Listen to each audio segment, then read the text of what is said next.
Good evening, everyone. My name is Tahava Ahmed Omer, the Executive Director of the BlackNorth Initiative. We are very, very happy that you're all here joining us with respect to the BlackNorth Initiative Homeownership Bridge Program in partnership with Habitat for Humanity, GTA, and Dream Legacy Foundation. We see that people are trickling in, so we'll give it maybe a few more minutes and then we'll get started. Thank you.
Hello again, everyone. I know that I see a few more people joining us, so thank you so much for being here with us. I can see that more and more folks are trickling in, and so we'll give it another couple of moments and we'll get started. And I can see all the wonderful comments in the chat box. Thank you so much for joining us. It's an incredible opportunity to learn about an incredible program for all of you incredible people. And so we'll give it another moment or two. Thank you so much.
All right, so good evening, everyone. Again, my name is Tahava Ahmed Omer. I am the Executive Director of the BlackNorth Initiative, and welcome to this incredible session about the BlackNorth Initiative Homeownership Bridge Program in partnership with Habitat for Humanity, GTA, and Dream Legacy Foundation. We are very, very honored to have all of you here today. We have been working. You cannot hear me. Okay, can everyone else hear me? Or is it maybe Rudy just... If you can hear me, just give me a thumbs up. Okay, wonderful. I'm sorry, Rudy, I don't know why you can't hear me. I wish I could help. So again, thank you so much for joining us. We came together a very long time ago as partners, and you know, we have the CEO of Habitat for Humanity GTA, who's also here tonight. And we also have the head of the Dream Legacy Foundation, Isaac Owolafe, who could not be here, but sends his regrets and wish he could have joined us today. But when we all came together months ago, the idea was to see how we can create a program that was going to support Black communities. We knew that housing and access to housing has been incredibly difficult. It continues to be more and more challenging, and almost is impossible in this generation, generations to follow. And so when we put together this program, we said to ourselves that we wanted to create something that was going to create generational wealth, generational impact, and honestly be able to, have the simple things in life, as in the safe housing, somewhere where you have a sense of belonging, integrity, and being able to raise your families in a space that you can call home. And so we're very, very happy to be able to bring this program to you. You'll hear a lot about what the program is about, how it functions, how you can take part, and I'm sure you'll have a lot of questions. And so before we get to sort of how the session is going to go, I'd like to invite Ian Underwood, who's again the CEO of Habitat for Humanity GTA, to just provide us with a few opening remarks as well. Hi, Ian.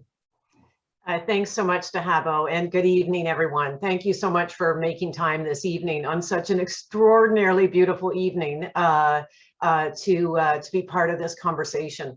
I purposely have a picture behind me, which, as you can see, this actually is a Habitat for Humanity build site from a few weeks ago when there still was snow, where we are working now to build homes, which we hope become homes for some of you on the phone tonight.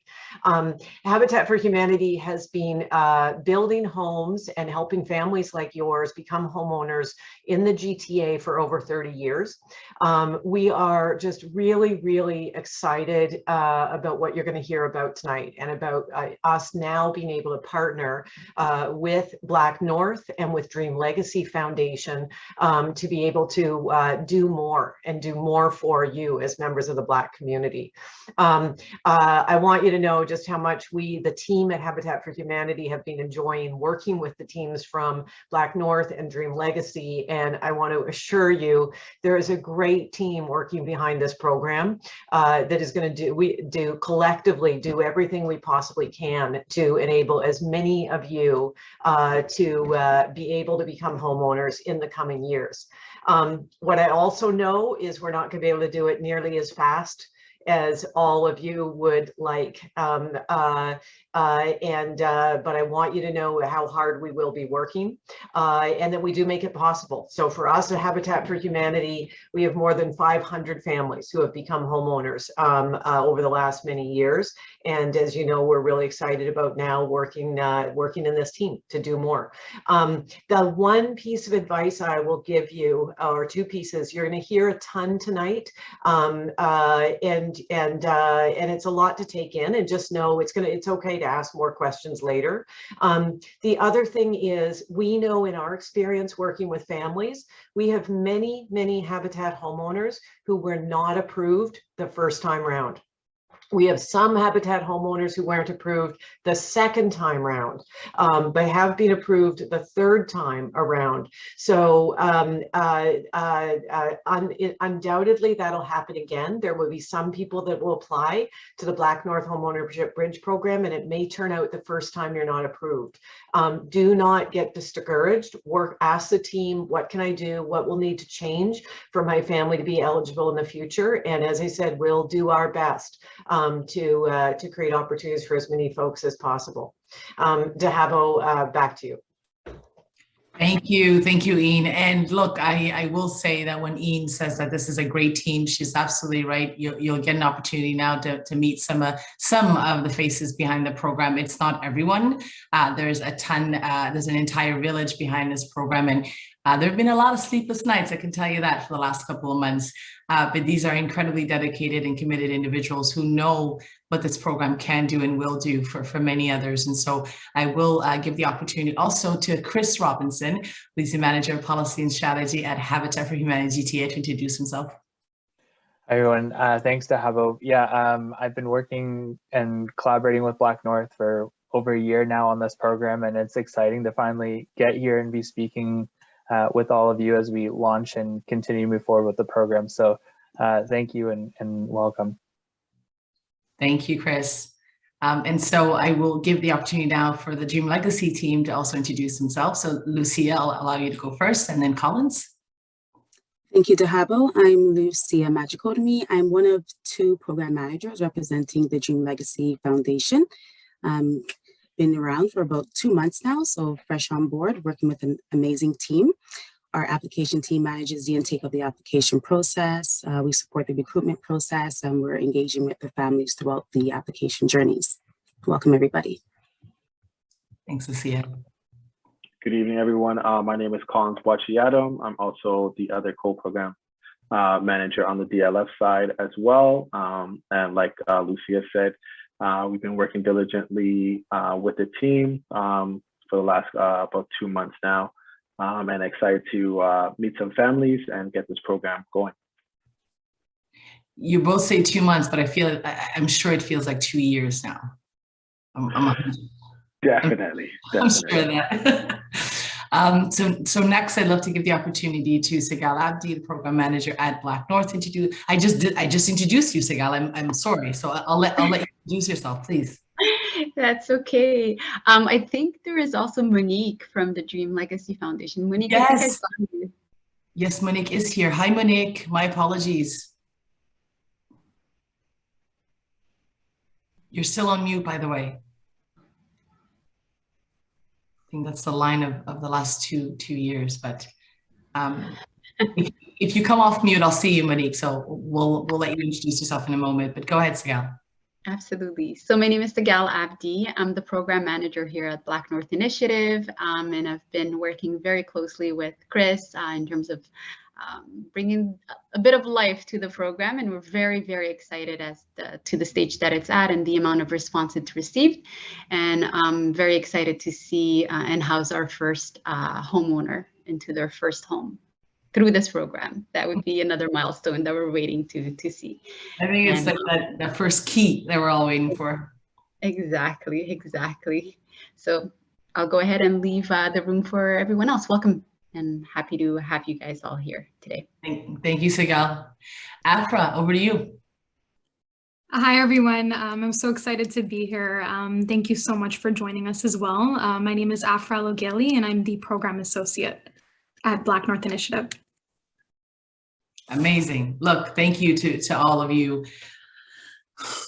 I know that there's so many things that we're thinking about. You know, I think when I first bought my home, I remember how incredibly fearful I was. And the thing that what scared me most is that I didn't have an example, right? And I think it's the same case for most of us within the Black community. We don't necessarily have that generational impact that other communities may have. And so it's a daunting task to kind of go into a space where you're learning a lot about what this could mean. And this program is a bit different, right? And so, but ultimately we're hoping that owning a home will enable you to create, and build equity and be able to, start a business for your children, be able to think about your retirement, transfer wealth to children. It's some of the things that, have not necessarily been an opportunity for us as a community, but this program really is more than an affordable housing strategy. It really is racial inclusion and thinking about what economic inclusion means for us. And so as you hear about what the program is about, feel free to please use the Q&A sort of function to ask questions. Some questions we'll be able to provide all the answers today, and some we may not be able to as we kind of grow in this program. And I know that you all understand that when we do things a bit differently, we learn and go. And so I hope that we can all exercise some of the patience and humility and grace that comes with initiatives that are so grand in nature in this way. And so the team is here to answer any questions that you may have. I will ask Sigal to go and do her presentation. You'll hear a lot about the program in itself, and then we'll give some ample time today for you to ask any questions, provide any comments. And again, please feel free to use that Q&A function throughout the presentation if you have any questions, and then we'll be able to get to them as well. And so I will pause here and I'll turn it over to Sigal. Perfect. Thank you very much, Dahabo. Good evening, everyone. Hello, happy that you guys are all here. I see the attendance is at 72 individuals, so I'm happy we have a good turnout. So we'll go through the presentation, should roughly take us about 20 minutes. And then after the presentation, we will answer any questions we have in the Q&A segment, and we will open it up to the floor after that point. So I'll go ahead and start right off, get us started.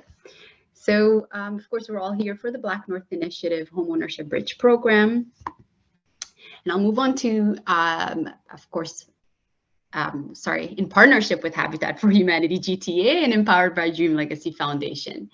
So I'll start by just addressing BNI's mission. So what is our mission?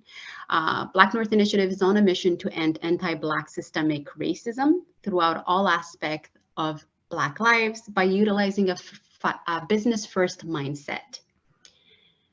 Now we'll just jump right and delve right into the program overview and the eligibility requirements. So in terms of the program overview, what is the Homeownership Bridge Program? It's an affordable homeownership option. It enables Black families to thrive.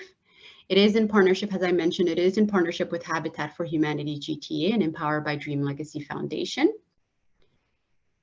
The program is designed in a way to empower Black families to help them build security, stability, equity, and it also allows you the opportunity to make life better for yourselves and for generations to come. Dream Legacy Foundation is our partner, our outreach partner. They're responsible for recruitment, program outreach, managing the application process, all the time while engaging with families. So they'll be at the forefront of any discussions you might have with us in terms of the program. Habitat for Humanity GTA is responsible for acquiring homes. They will do so through their own builds, but also by engaging with developers. They will also provide support with recruitment, administering and managing the mortgages, as well as home ownership education workshops. Now I'll move on to who is eligible. So minimum requirement for the program, we require that at least one household member self-identify as Black. We require that you are the parent and legal guardian of at least one child that's under the age of 16. Be Canadian, for all household members to be Canadian citizen or permanent resident. For you to be a first-time home buyer that's currently renting. Also for you to have worked in Canada for more than 3 years. That might be more applicable to recently immigrant. And also for you to have a gross household income between $65,000 to $90,000. For you not to have any ongoing bankruptcies, consumer proposal, or have credit counseling program or participate in credit counseling program.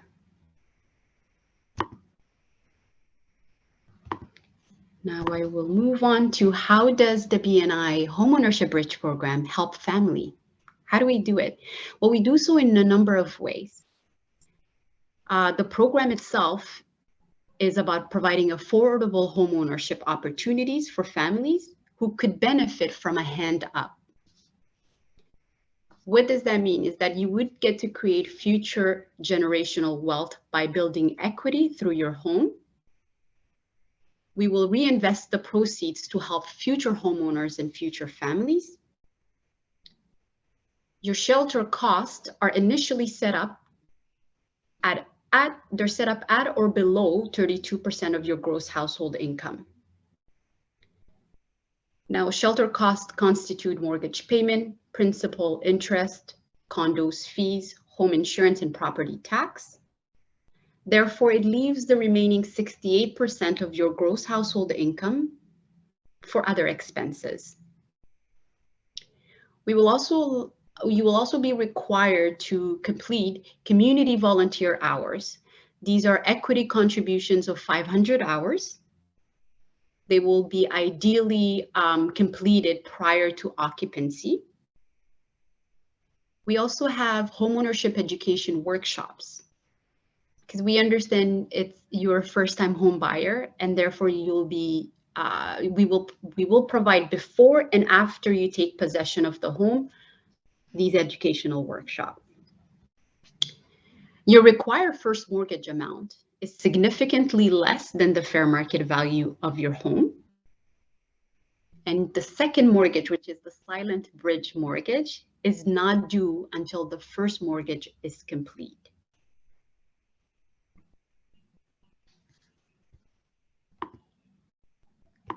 So how does the Homeownership Bridge Program Fund create opportunities?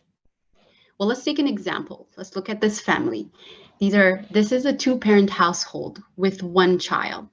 Their total gross household income is $65,000. If they were to continue to rent, they will likely live in suboptimal rental units. They could have potentially moved several times. They would spend significant amount of their income on rent, and they will gain zero equity. Now, the alternative with the BlackNorth Homeownership Bridge Program, the family would have thrived in a secure, comfortable home for the duration of the 25 years. They would have built equity, which they can use afterwards to support their children's education, potentially a down payment for a future home, or even their own retirement. And then the Homeownership Bridge Program reinvests its share of equity into the home and into future homes by supporting another qualified low-income family, and therefore repeating the cycle of change and generational mobility. That is powerful. We will be able, not only would you be able to secure some equity for yourself, but you'll also be able to give back to the community and therefore allow another family to be able to continue accessing the affordability, the homeowner affordability.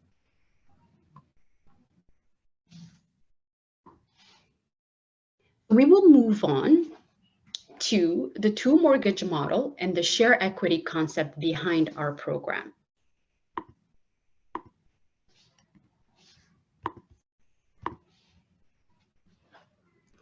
If we take a look at the two mortgage model, the total purchase price of your home is at fair market value. That would equal the total purchase cost is at fair market value, and that would equal the two mortgages, the first one being with a conventional lender, usually a credit union.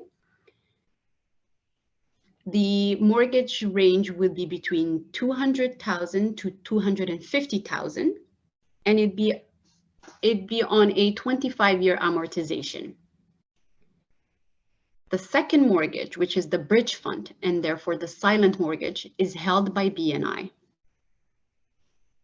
It's also good to note that the second mortgage is the difference between the first mortgage and the market value of the home. Now, also important to note that the first mortgage is with market interest rate, is at market interest rate, and that the second mortgage does not incur any interest.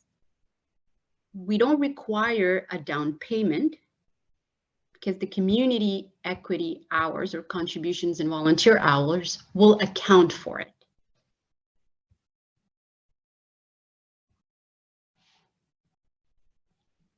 Now I will move on to the BNI Homeownership Bridge Program shared equity concept. What does it mean? So BNI will use the investment of funds from all levels of government.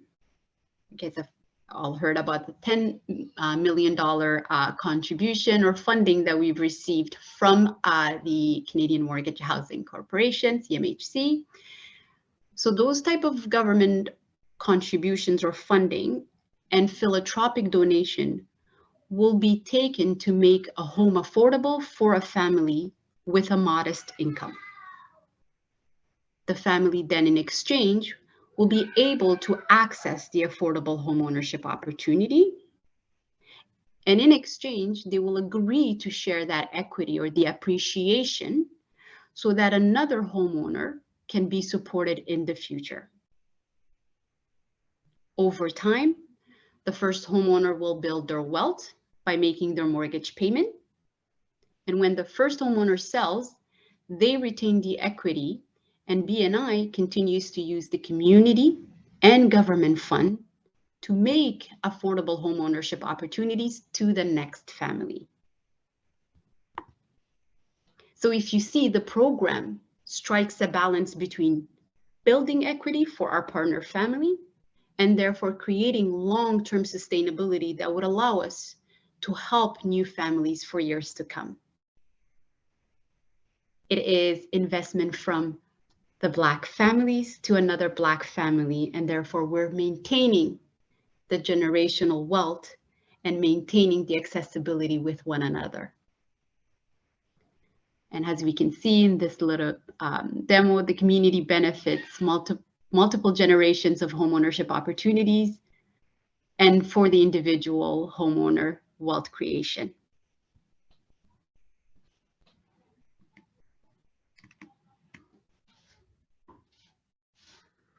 And I'll move on to another slide that just explains a little bit more in depth the formula behind the equity sharing model. So if we take a look at it, the market purchase of the home is, we will compare market purchase of the home against the rental and the model for the BNI Homeownership Bridge program.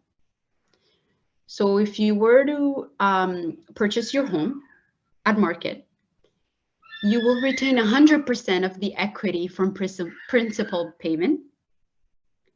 You'll also retain 100% of the equity from appreciation. My apologies, I know we're all home, so you guys can all hear my kids in the background. I should just address the elephant in the room.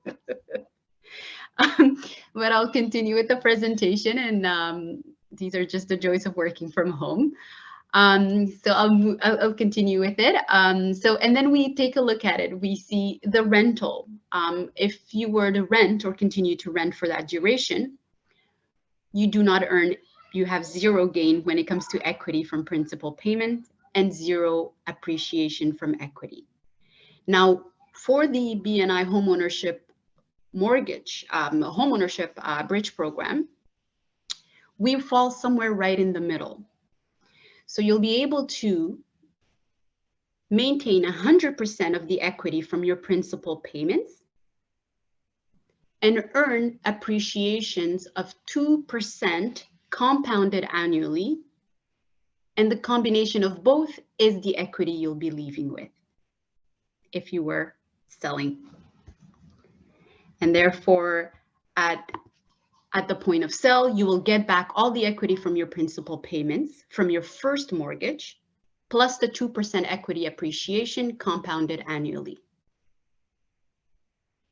So again, I know Ian said it before, there is a lot of information in here, and it probably will take a couple of sessions and just a little bit more time to digest it all. We will be making the recordings available after this session.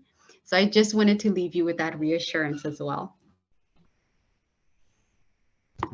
Now I will move on to the application and recruitment process.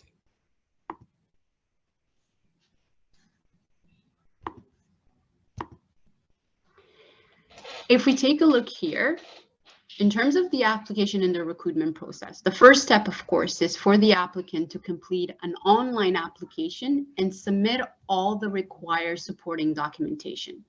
Now, I should address that for all of you, you have conducted the pre-screening questionnaire. We are still in the middle of confirming who is qualified and who will not be qualified based on the minimum requirements. From there on, we will be able to contact individuals who are qualified to let them know that they can move on to the next step. And the next step would be to complete the online application and submit all the supporting documentation. Once you have conducted that, then you will go on to a further review of your documents and your application, where it would be conducted by a team of volunteer and management to determine if you are selected and if you qualify.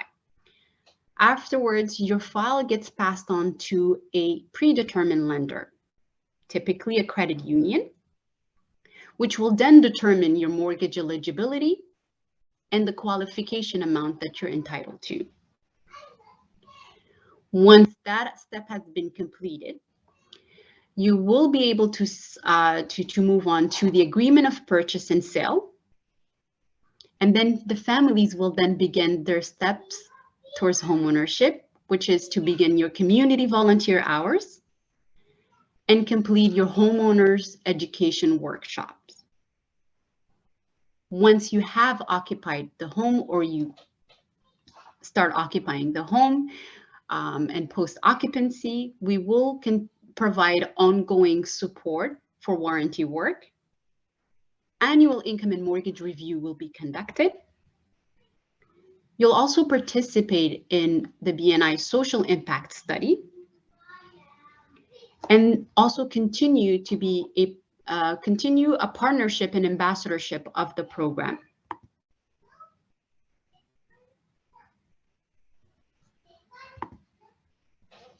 What does this timeline look like? So for the application process, it can vary between 2 weeks to 3 months.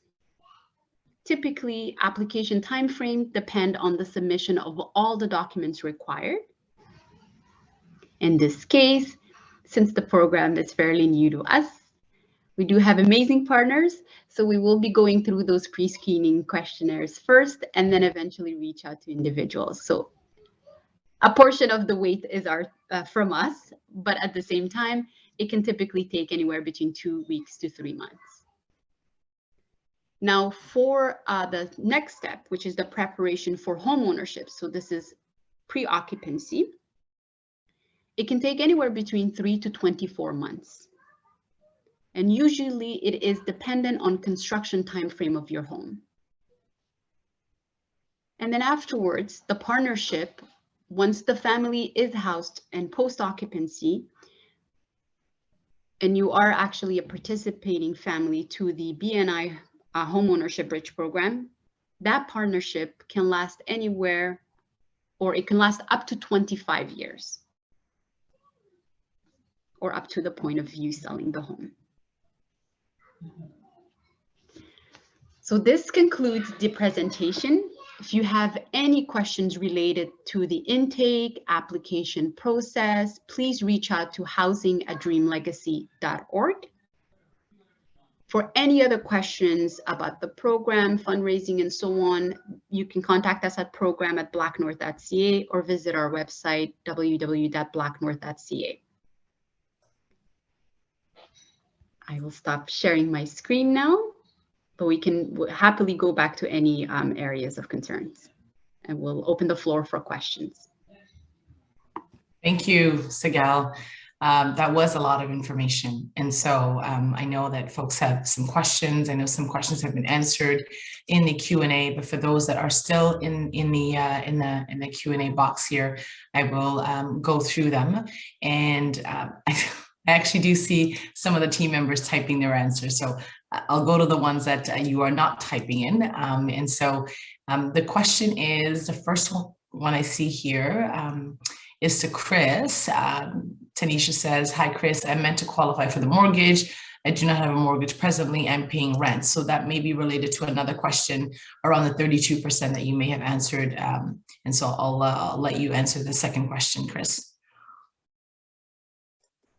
Thanks, Dahabo. Hi, Tanisha. Yeah, I think if you're relating to the mortgage, then the process to go through the qualification is that first the DLF and Habitat teams will look at your income and your debt, your assets, like basically look at all of your kind of financial profile and assess whether we feel that your case would qualify for the mortgage based on your income and, like I said, all the other factors. After that, then we would connect you with one of the credit unions we're working with, and they would review for a mortgage and qualify you for the first mortgage from a lending institution. What we require, though, when working with the lending institutions is that looking at each project, that the combination of your mortgage payment, your condo fees, property taxes, and insurance wouldn't be more than 32% of your income at the time you enter the program. And so that's how that process works. Thank you, Chris.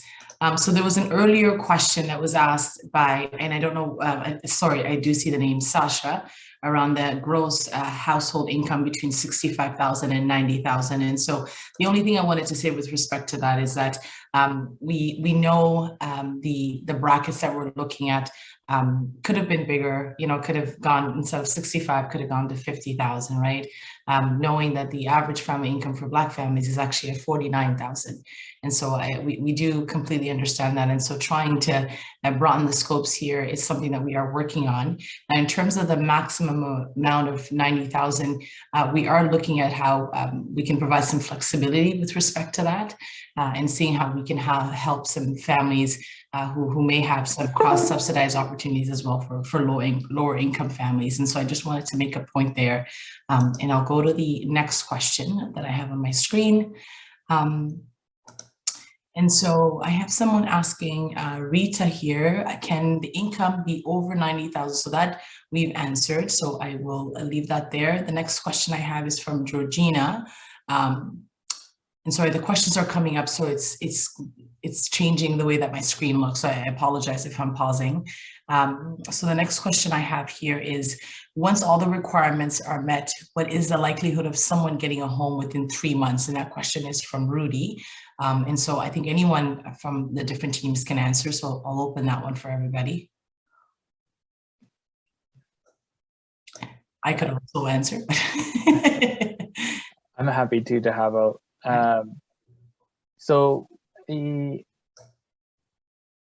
It depends on each project. So there may be some instances where you submit an application and there's a home available within a short amount of time, but that can really range depending on the project and depending on each opportunity, but it would range probably from 3 months up to kind of a year and a half between when you're approved and when you would move in.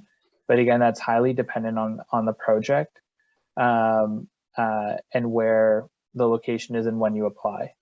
But I would say it's not normal to have a move-in as short as 3 months. By the time you apply and get the mortgage, it is generally longer than that. And Chris, I'll just maybe add a couple things to that. As Chris knows, we have rare circumstances where sometimes a home is ready right away. Doesn't usually happen, but we have a couple of those that will happen. The other thing to be aware of, and you'll kind of hear about this and read this in the paper sometimes, most of the homes you are applying for are going to be new homes, like the ones behind me that are under construction. So we sometimes have situations where, in part to access government funding, we actually have to have families that are approved and qualified for homes even before we start building them. So we at Habitat sometimes have situations where a family will be approved and they may be waiting for 3 years to move into their home. And as I think you know, sometimes that happens when people are buying a home in the market as well. They're buying in advance from a developer. Dahabo, I think that was your case. You bought in a long time in advance and you have to wait for your home to get built. So it depends quite a bit, and that will be an important conversation for you to have with the team of what might the timeline be in your circumstance. Thank you, Chris. Thank you, Ian. So I do see some questions that are coming into the chat box. So I'll ask you to use the Q&A function, please, as is that's the function that I'm using to pull up the questions to the group. So the next question I see here is, if approved, will a positive change in your financial situation impact your eligibility in subsequent years? And so who would like to take that one? Would that be Collins or Lucia, maybe?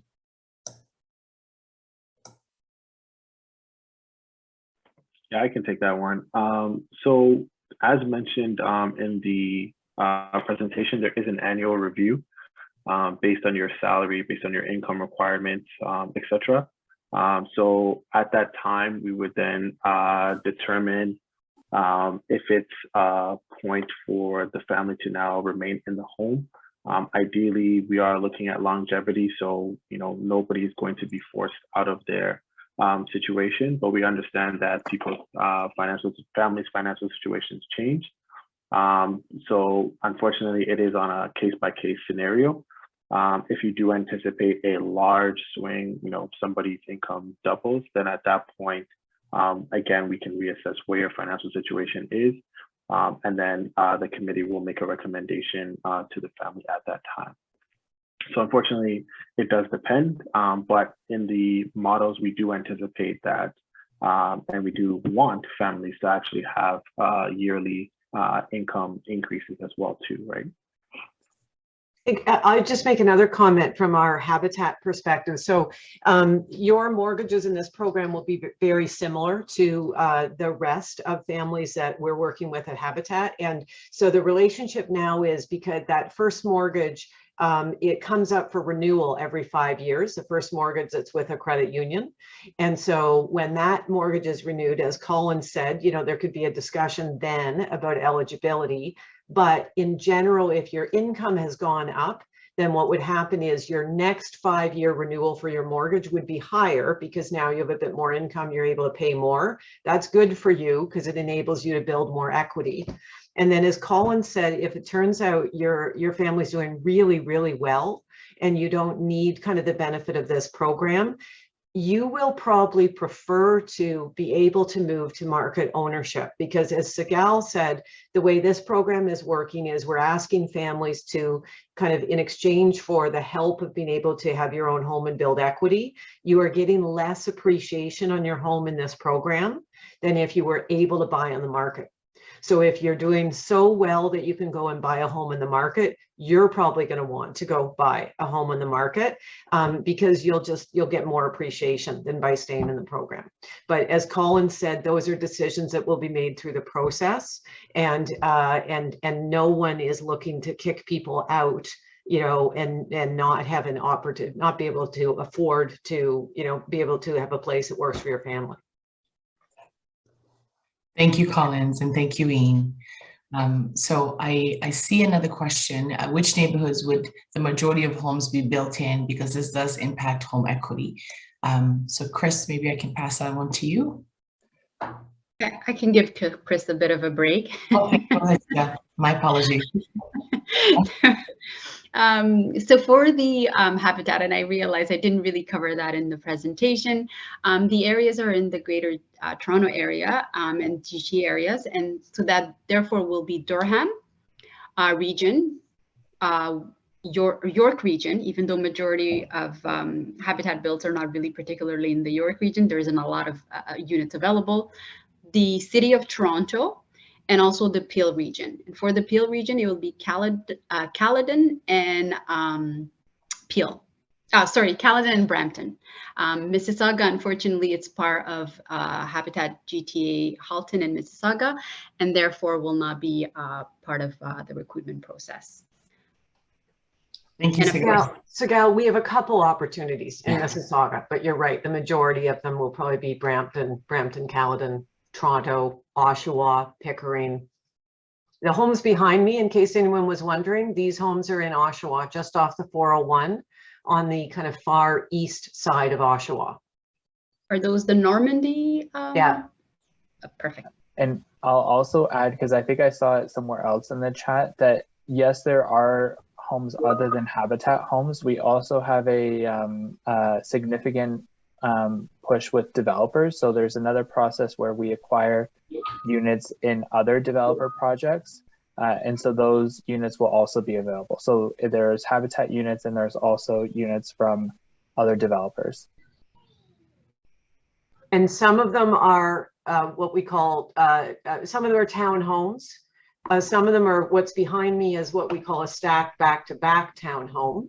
I can choose the background and show you a picture of where we built some of these. So the ones behind me will eventually look quite a bit like this. And many of the homes are in high-rise buildings. So there'll be 2 or 3 bedroom apartments in high-rise buildings that developers are building. Thank you to all of you. I'll go to the next question. So can volunteer hours be done anywhere? Lucia, do you want to take this one? Sorry, you're on mute. No worries. Sorry about that. I was typing the answer to another question. As far as I'm aware, volunteer hours can take part at the build site and among some of the other partners, which the program will need to provide this support. Perhaps maybe Chris can add to that in terms of how it's handled this in the past. Yeah, so in this program, there will be opportunities through the partners, but volunteer hours can be completed anywhere. The idea is that, because it's the BlackNorth program and we're serving Black communities, that volunteer hours can also be completed within your community so that you are giving back to them as well through the program. So at your faith group, at your children's school, wherever you choose to kind of do the volunteer hours, and we'll have a process for you to submit them and track them. But the idea is that it's a community program, so the benefit of volunteer hours will extend to the community as well. And if there's people that have heard of Habitat, or you're familiar with Habitat, or you know people that are Habitat homeowners, you'll know what you've heard us say is a bit different than how it works for kind of the rest of the families we work with at Habitat. For them, as Lucia was signaling, their volunteer hours are all something with Habitat. So it might be with the homes or with some stores we run, or speaking at events like this one. You can choose to do those if you want, but as Chris and Lucia said, the plan here is to also give you the opportunity to volunteer by giving back to your own community in a way that works for you. And we're probably still sorting the details about that a little bit, but that's the idea of, as Chris said, if you want to give back through your mosque, through your child sports program, there will be a range of ways that you can give back and make that community contribution. Thank you. So we'll go to the next question. The payout when the home is sold is 2% appreciation. Why so low? Is this the same for all Habitat programs? So I'll let either Chris or Ian answer that one. Chris, do you want me to take it on? Either way, so you're going, so you can start and I'll jump in. I'm just going to comment. So this is new for us at Habitat as well. Someone asked, is this the same for all Habitat families? And the answer is yes. That's not true. That wasn't how we were doing it 5 years ago. But as everyone knows, what's so challenging now is just how expensive the market has become and how much it's changing. And so as Sigal shared earlier, what we're trying to do here is find a balance between helping you and other families build equity in a way you can't with rent, but still leave the program in a position to be able to afford to buy that home back from you when you're ready to move on, so the program can make it available to another family like yours in the future. But to be honest, we don't know if 2% is the right number. And we at Habitat started this we've done a lot of analysis on it. We started this about 2 years ago when inflation was 2%. All of you know that inflation is now higher. We are going to be doing more modeling on this to figure out, is that the right number? But we know right now, and so it's possible it will change down the road. It won't get smaller. It might get bigger. But what we know is right now, what we can guarantee you is we're going to help you get a home that you own, that you control, that is the right size for your family, where you're starting to build some equity. And it may turn out down the road when you're ready to move on that the market, the world has moved in a different way, and the program is able to be more generous with you than the 2%. But that's where we're starting with now. And it's the same for you as well as all other Habitat GTA families. Thank you. Thank you so much, Ian. There are two questions here that are similar or may also provide similar answers. So we'll group them together. First question is, hi, who determines the location of the house, size, type of house?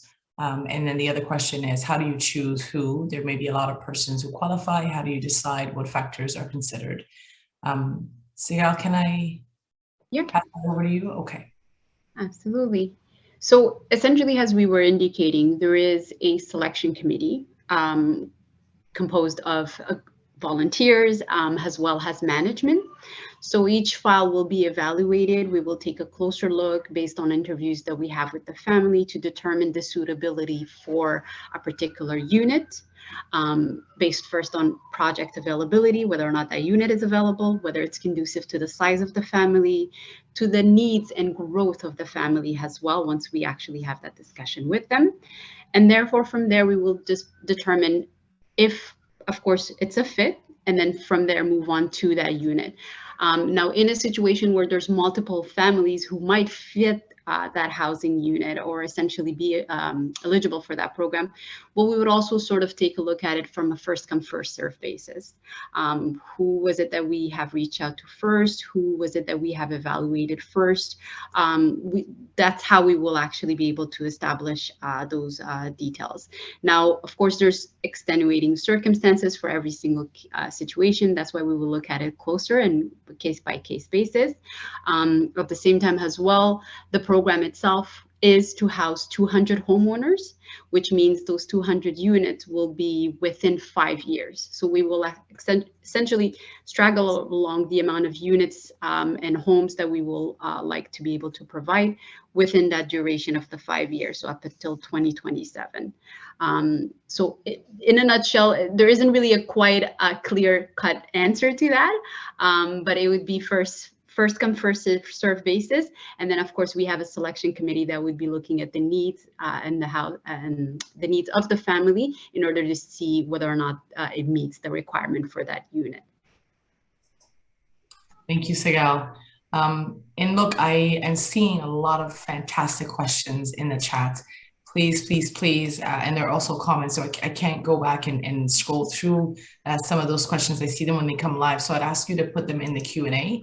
And would love to get to those as well. And I'm also very conscious of time and knowing that we have 20 other questions that are still in the queue. And so I will ask my fellow partners in crime here to try to keep their answers succinct as well. Thank you. So I'll go to the next question. And it says, hi, my question, and Alicia, thank you for the question. My question is, at the time of pre-screen, what if I'm making less than required amount, but pre-COVID, I made, say, around 67,000, am I still eligible? And so can I pass that on to Collins or Lucia? So the question is that now she's making more? Now that she's making more, yes. Okay, well, I would just recommend that she submit her application with the current amount that she's making. And once we go through the documentation review, we'll be able to get all of your information, including your job letter, and everything will be determined based on a case-by-case basis. But as long as you have all the supporting documentation to prove what you're currently making and you're eligible, then we should be able to proceed with your application. Thank you, Lucia. And for those of you that are answering questions, if you see any questions in the Q&A that you can answer by typing, please do so. I just want to make sure that we get to all of the questions tonight. So I have another question here from Rita. Since there's an annual review each year, what does that mean for the family if their income increases over the year? So that one I think was answered by Collins earlier. So I will, Collins, did you just want to touch on that again very briefly? Sure. So as mentioned earlier, there is an annual review, and at that time, we will now take a look at the overall household income. And as Ian mentioned, at the 5-year mark, that's when the mortgage is up for renewal. And then at that point, again, that's another opportunity to review the income. If the income has increased to the point of way beyond the initial income requirements, as Ian mentioned, it will be more beneficial for the family to decide to move out of the program. But again, to emphasize, by no means do the 3 partners do we have the intention of kicking out any families because their income has increased. That's not the intention of the program. But again, there is an annual review, and it will be handled on a case-by-case basis. So I hope that answers your question. Thank you, Collins. So I have a question from, Chris Robinson, I see you typing there. So I'll go to the next one.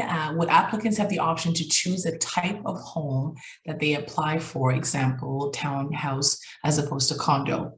I'll pass that either to Sigal or Ian. I can answer it, Ian. So the actual units that we offer are all condos, but there's condos that are stacked, apartment style, I should say, and some that are stacked townhomes. So those are the two models that we currently provide. And therefore, majority of our units actually are all condos or solely all condos. So if there's any other, if there's anything else that I'm missing, Ian, you can add to that, but I believe they're all condos. Yeah, the question might be, because many people, when you say condo, you're maybe thinking of an apartment in a high rise versus something like what's behind me, something that feels a bit more like a house. So as Sigal said, they're all condo, meaning there's some common costs that go with it.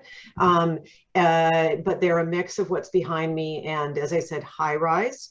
And you'll work with the team. Ultimately, like, no one's going to ask you to buy something you don't want to buy, and it's that you're saying, nope, that's not going to work for our family. But what I can also tell you is, again, because the market has changed so much, you know, more and more, a lot of what we have are going to be in multi-story apartment buildings, even condos. You'll still own it, but they will be in multi-story. Someone asked if you can see or a list of what's available now. I'll try to find that question and put a link in to the page on the Habitat website that shows some of the projects that we're currently recruiting for. And because in all of the Habitat projects, some of the units will be BlackNorth and some of them will be for other families. Perfect. And sorry, the last thing I'll say is, because it's so expensive now to build homes, like we used to have detached homes. We used to do semi-detached homes at Habitat. We don't do any of that anymore, just because we're just trying to adapt to affordability. Wonderful, thank you. So I'll go to the next question.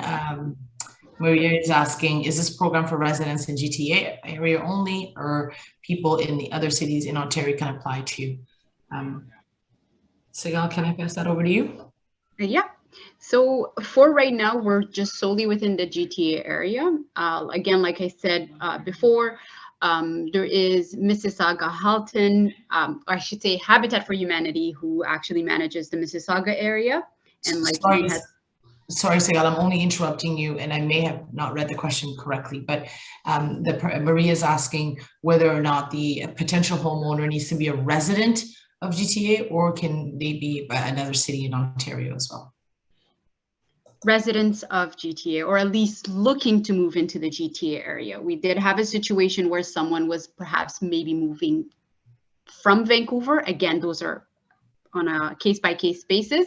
So therefore, we do expect you to reside within the GTA area, live and work within the GTA area, if you're going to be living there for long-term. Again, like we said, this is a long-term partnership. We're hoping to be in a partnership with you for about 25 years. So we do assume that you are likely going to be living in the area. Perfect, thank you. So I see some questions that are coming back that we have already answered, but I will go to Georgina's question. If applicants do not qualify for this program, do you recommend or help applicants get information about other homeownership programs? So I can either let the team at Dream Legacy or Habitat answer that question. And I do see someone typing an answer now, so maybe I will. I can provide a little feedback on that.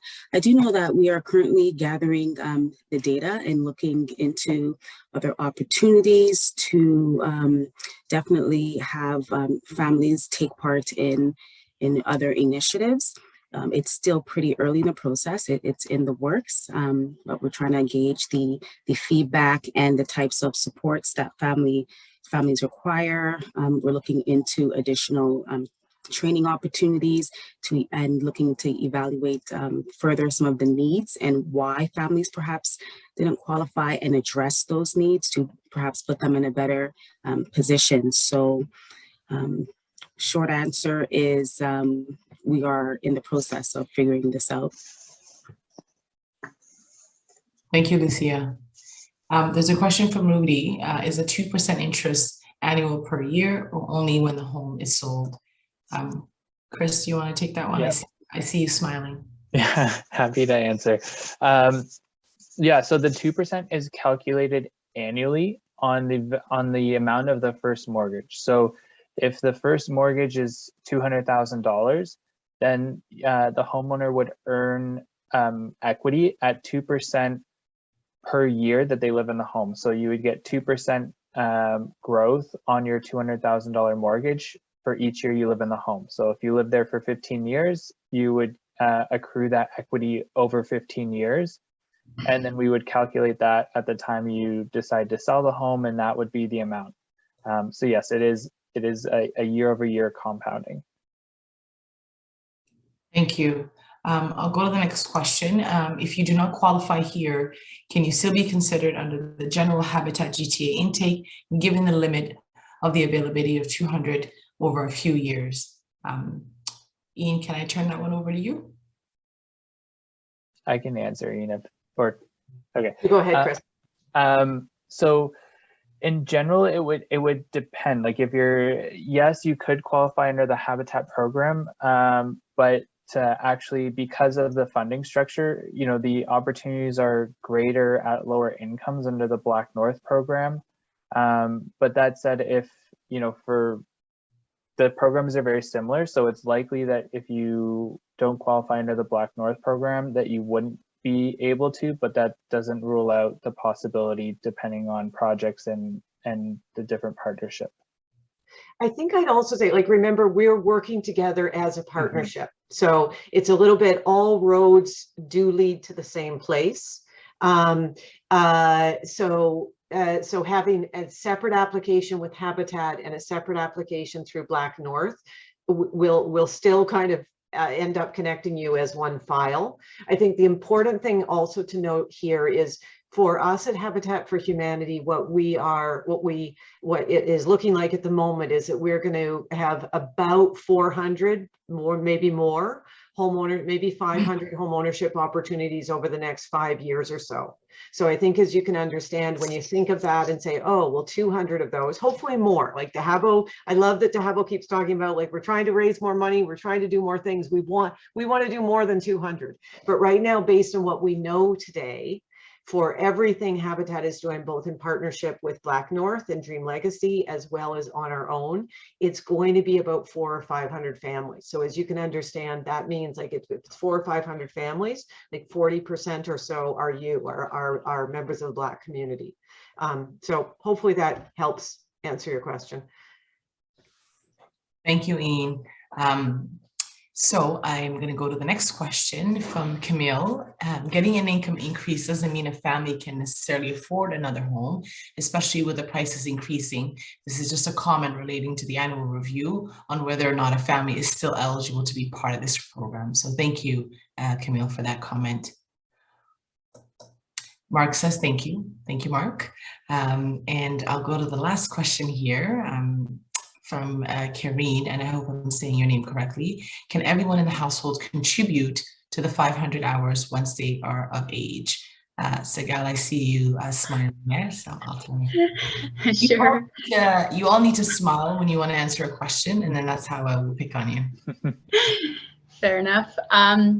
So for the contributions or to the community volunteer hour, we understand 500 hours can be a bit daunting. So what we do is we essentially allow you to be able to split that time. You can certainly have families and friends contribute a certain portion of it. I believe it is 200 that friend or family can contribute that's of age. And anyone who is younger than that can contribute up to 100 hours. And correct me if I'm wrong, Chris, because I could be confusing a couple of things at the same time. I think I'd say we may have to double check exactly what the numbers are. But I would also say, because I think the question you may be wondering, can your children help with volunteer hours? I would say two things. At Habitat for Humanity, we have some of our families do their children do thank you cards to Habitat volunteers or to Habitat donors or various other things. So there have been a number of quite creative ways that sometimes children of families are able to participate. And I think, again, to our partners at Dream Legacy and BlackNorth, I think this is a place we should just welcome ideas from families of and a bit of a back and forth of what is going to make sense for what qualifies as volunteer hours. As I said, the idea with the BlackNorth program, it is a bit different than we've been doing at Habitat, which means the exactly how will it work. You can help. I hope you don't mind for Dream Legacy and BlackNorth for me to suggest. I think it's good to get ideas of what's going to count. Yeah, no, absolutely. I think, we've said this a couple of times that this is, we're doing this a bit differently, and it's there's parts of this that are new. And so as we build and as we grow, your feedback is really, really incredibly important as we grow in this program. And so please feel free to continue doing that. And it helps us shape the program. It helps us, redefine it as we go to make sure that we're meeting the needs of our communities. I will go to the next question.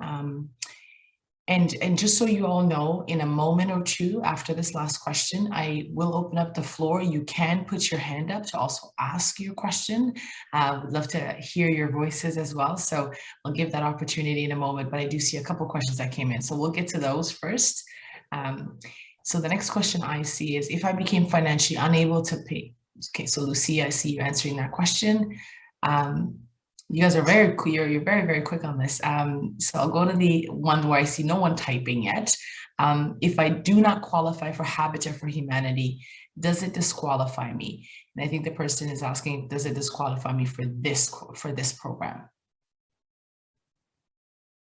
Is that correct? Okay, so I see someone's answered that question. I think they wrote yes, but all the applications will be assessed under the BlackNorth Homeownership Bridge program. So Habitat is one player, but it's assessed by the whole partnership. Would look at that application. And I think the other part is it may also depend on whether your circumstances may have changed. So if you maybe applied to Habitat for Humanity a year ago and your credit score was, you were problems with debt that you were still kind of getting rid of, and your credit score maybe wasn't what it needed to be for the bank to give you a mortgage, but now it's a year later and your credit score is in a different position. That's an example of where, okay, now you may qualify. So I think it goes back to this thing about, don't be afraid to apply and go through the steps. And as I think Sigal said, the team will be getting back to people soon to just let you know, based on what you've shared so far, does it make sense for you to go to the next stage? And just to warn you, the next stage requires a lot of work. The question about income came up. I think it's 3 years worth of income information you'll be providing. So there's a lot in the next stage. Absolutely. Dahabo, I saw a comment in the chat that I do want to address about accessible units. And so the answer to that question from the chat is yes. There are some projects where we have accessible units for people who require mobility accessible units, but they're not every unit and it's not every project. So for example, the project Ian had in her background in Oshawa, we do have accessible units in that project, and so there will be some in some, but not everywhere. I think I should also mention another thing to be aware of is a number of the units do not have parking. They may be very close to transit, but they may not have parking. So these will be units where they're in a high rise. This is actually increasingly the case with many units. Many of the units that people are buying on the market, they're buying without parking.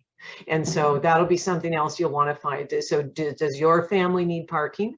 And that may be a factor in what units, do you want to apply for, what units will work for you and not work for you. Thank you. And so I'm going through the chat here, but I would ask, there's a lot of questions I see around the annual income. And so all of the questions that we have answered, a lot of them are with respect to that point. And so I'd encourage all of you who are here to go into the answer tab in the Q&A, and you'll see the answers to some of those questions around the annual income. I know it keeps coming up, so I just wanted to flag that. Now, you have an opportunity here to put your hand up if you would like to ask a question live, and we can unmute your mic and turn the mic over to you. And so if you have a question, please feel free to put up your hand. And I think I do see a couple of hands up now. So I will go to Raphael first, and then we'll go to Rita. Go ahead, Raphael.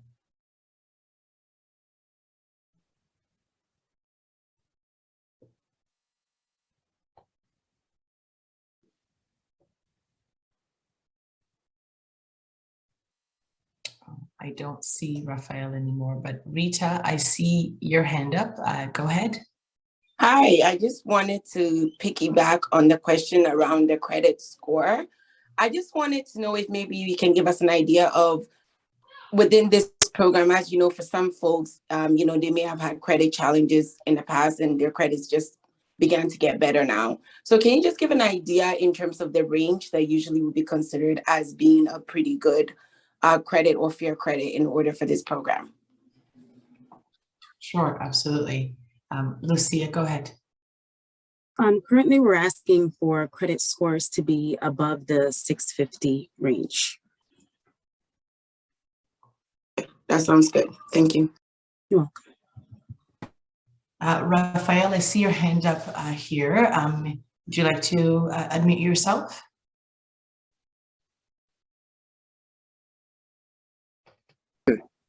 Hello, can you? Yes, we can hear you. Go ahead. For your time, for for the information and all that, really appreciate that.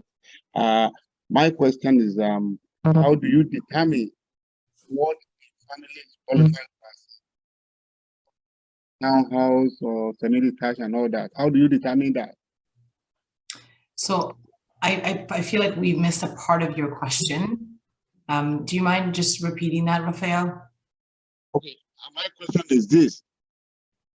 How do you determine the kind of house that a family is qualified for? Okay, the kind of house. Townhouse or semi-detached and so on. How do you determine? Okay, so we did answer that question earlier, but I'll have Sigal briefly touch on that again. Go ahead, Sigal. Okay. Yes, hi, Raphael. So essentially, as we indicated, the units are the housing that we offer are condo units. And there's two styles. It's either apartment or stack homes, stack townhomes. And those are the ones that Ian had in her background. Okay. I'll add to that, Sigal. So there's two parts to it. One, each project will have, will be determined by that style of unit that Sigal mentioned, and you would have a choice of which project you're interested in. So if you're only interested in condo or like in apartments, high-rise apartments, and that location, you could apply to it. If you're only interested in stacked townhouses, then we have projects that may fit that. But at the moment you apply, there will be different projects and you'll have a choice of which projects you are interested in. However, then the next stage of it is looking at the bedroom count. Like we have units of different sizes. So there may be 2-bedroom units or 3-bedroom units.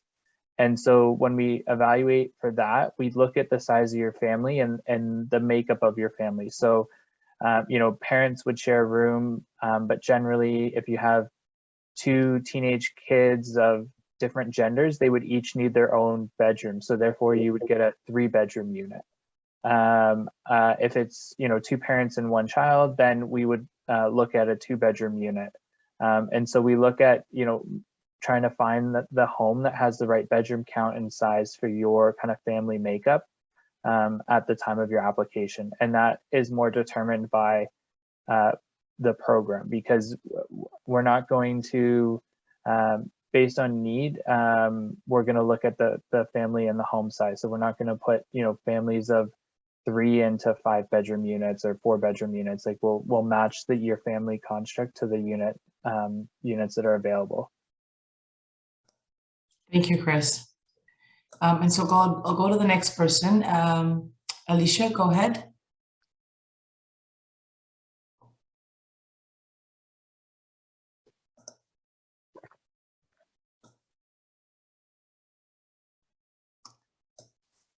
Alicia, are you there? Oh, there you go. Go ahead, Alicia. Okay, can you hear me now? Yes, we can. Okay, thank you. Thank you guys so much for putting on this information session. I just have a quick question in terms of the application process and how long it'll actually take you to get into an actual build. So currently, I know the application said that you have to have children, I think, up until the age of 16. So what happens for myself personally, like my child is 15, does this mean that I would not qualify because his age, because he's 15 and almost very close to the eligibility criteria? Thank you, Alicia, for the question. I can pass that over to Collins or Lucia. Hi, Alicia. It's a very tricky question because if you were to apply now, we had a unit that was available now and it met your family's composition, then that would shorten the timeline required to get you into this home. But it's based off of so many different factors. The application process is somewhat of a lengthy one because of the documentation collection. But if you were to be very diligent and get your information over to us as soon as possible, and it was a match with our availability of units and all the timelines were met, then that would be the perfect storm, so to speak. But it's very case by case, and we hope that you are able to put your information through, and we'll just need to have to go from there. And I think I'll just comment, we certainly have had families where by the time they move into the home, the children are older than 16. They might be 16, 17, 18. And, you know, families tell us just, and the kids tell us how great this is for them, because now when they're in high school and then when they go on to college or university, they have a bit more room to be able to study and it works for them, etc. So again, I think you should go ahead and apply, and there'll be lots of things taken into account in kind of the decision-making process. We just, again, I'm not sure because I don't think it's come up yet at BlackNorth. But at Habitat, we've also had some situations, not often, but where we've approved families that may have a dependent young adult. So a young adult that's always going to be dependent and need to live at home.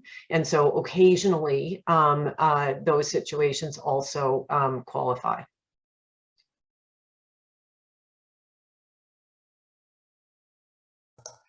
Thank you, Lucia. Thank you, Ian. So I'll go to the next question. Christine Campbell, go ahead.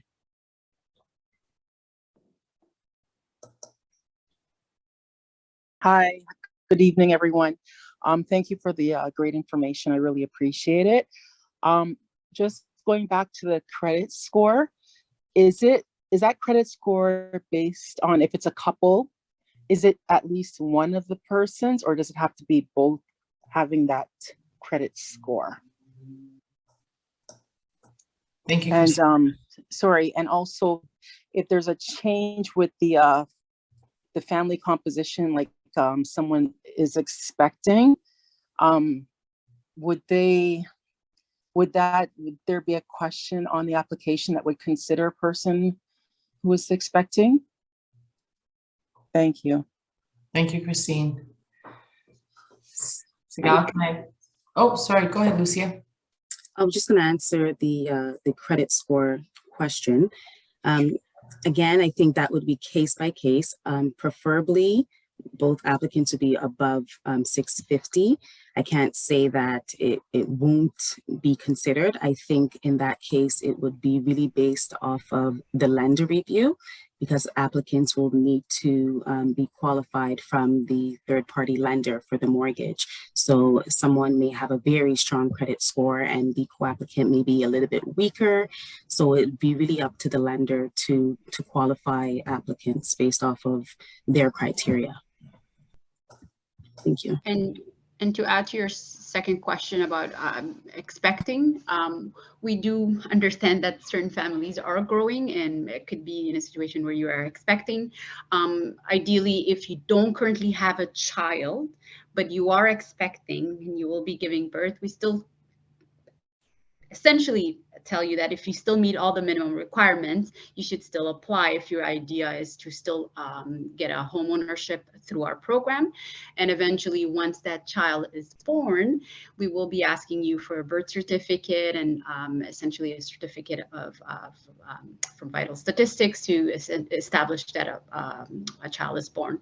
But ideally, we do indicate that since you understand that we are running this program or looking to house within the next 5 years, if you don't currently meet the minimum requirement, but will be giving birth in about a year, please apply after the year. Thank you. I was just going to say that, you know, as you guys are answering the questions, these are a lot of the questions that, and maybe not the exact same questions, but I remember asking all sorts of questions to my mortgage broker when I first bought a home and saying, well, what if this and what if that? And did you look at my credit score and you saw that I paid this off and I did this and I saved this much? And he kept saying to me, Tahabo, there's so many components to how we get a mortgage at the end of the day, right? And so, you know, it's really the that anxiety that we are probably all feeling, that you all are probably feeling, is a normal one. I just want to say that out loud because I've gone through this process and it's not an easy one. And there are things that you probably are hearing that you really want to get, like, you know, a firm answer on. But as we look at the entirety of your situation, your application, it may differ from one person to the other. And that's not just a reality in this program, it's a reality for any new homeowner, any homeowner who's kind of going through a process like this, right? And so I wanted to say that out loud, but I'm also a very touchy-feely person. And so I'm going with my emotions right now. And so I can feel a little bit of the anxiety. And so know that that's so normal.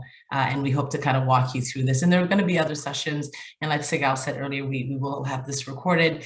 You'll also have other opportunities to be able to ask us more and more questions. So please don't get as anxious as you could be, because it is not an easy process to go through. And so I see that there are a couple of other questions, but I also see that we are running out of time. And so what we'll do is that for those of you that have your hand up, if you, I'll take 2 more questions live, but you know, and I'll go to Bernice and Stanley. But for Ashton, and anyone after that, please feel free to use a Q&A and we can get to your question at the same time.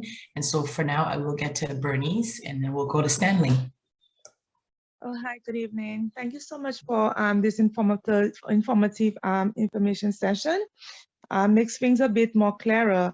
But I'm just wondering, what if a family is approved for a project that, you know, sort of does not pick their fancy, for example, in terms of location or in terms of, you know, the unit or the style, for example, condo as opposed to townhouse, a family preferring like a townhouse and maybe a specific location, and they decline that project, would they no longer have the opportunity to participate in that project, or what will happen? What is the process for that?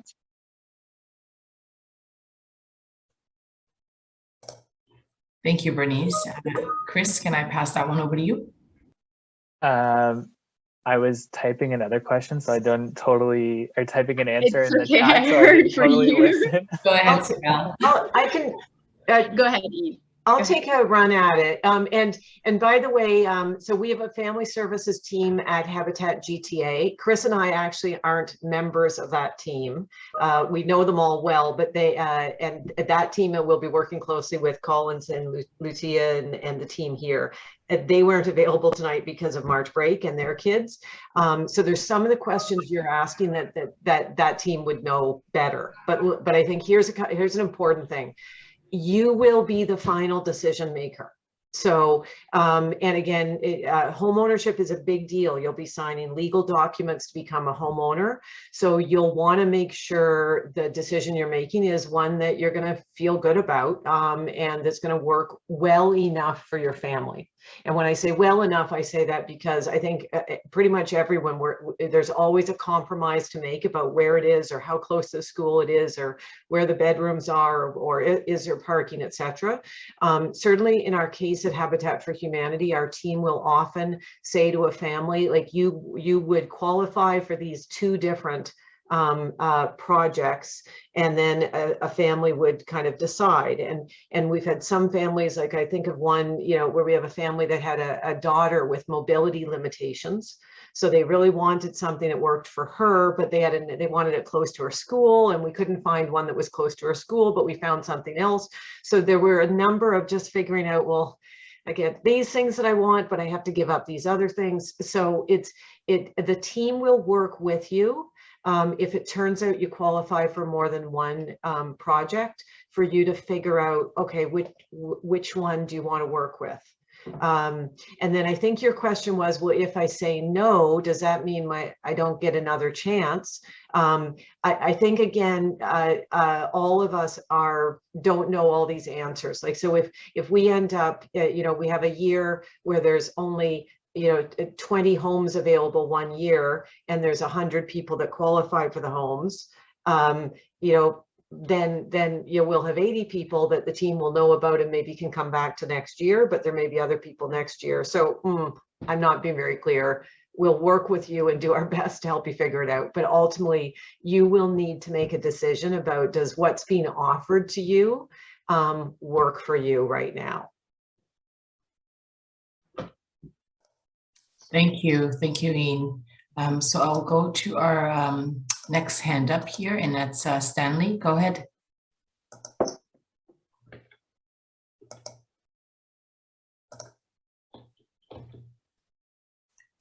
Oh, sorry. Yes, good evening, everyone. I have to thank you for this presentation and this project.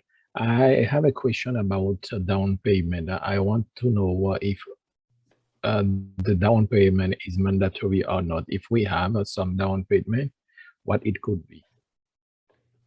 Thank you. Thank you, Stanley. Who would like to take that question? I will take it. So down payment is not required. Zero down payment required for the program. If you're saying that you do have some cash at hand and are willing to provide a down payment, great. It will just add to your equity, but it is not a requirement for the program. And actually, Sigal, sorry about this. Again, there's a number of things we're kind of working on as we go.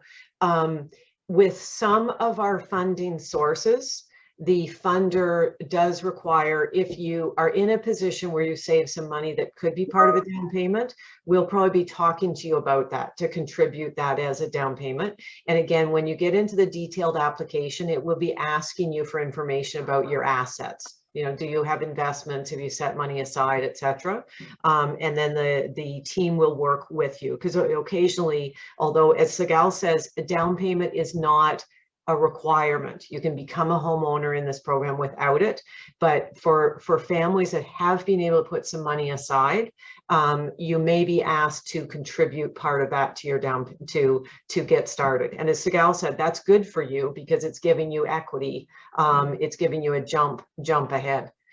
Chris, do you remember what the estimate is on closing costs? Someone asked about closing costs. Yeah, I just saw that. So yes, closing costs would be the responsibility of the homeowner, and it does highly depend on the project and location. But I think we generally estimate between around $10,000 to $12,000, and that would include your land transfer tax, legal fees, and kind of moving expenses. But it does change based on project and location, but generally, yeah, it's Sigal wrote 10 to 15, so that's generally the estimate. Sounds good. Thank you to everyone. Look, I know that there are a few questions that are still in the Q&A, and I know I see some folks from our team who are responding to those. And so As I close off the session, I'll let you guys finish answering those questions. And for those of you that we didn't get to tonight, look, I apologize. I think we will definitely, though, have an opportunity to do that. Please feel free to send us an email. We would love to be able to get in touch with you and answer any questions that you may have.